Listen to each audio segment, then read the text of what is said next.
দুদিন পরে তো এমনি আমাদের বিয়ে হয়ে যাচ্ছিল, তাহলে এইটা করার কি মানে ছিল? নিতাই আমারে বিয়ে করতে বলেছে, তুমি এসে বকবক না করে তাড়াতাড়ি বাড়ি চলো।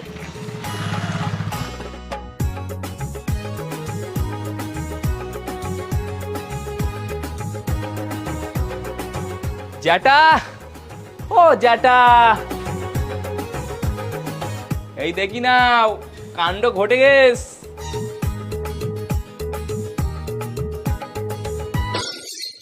ছেলে বৌমার বরণ করে তুল নাও। এই শরীরের বাচ্চা তুই কি করে এইছিস? তোর না বিয়ে ঠিক ছিল, তোরে আমি কি করে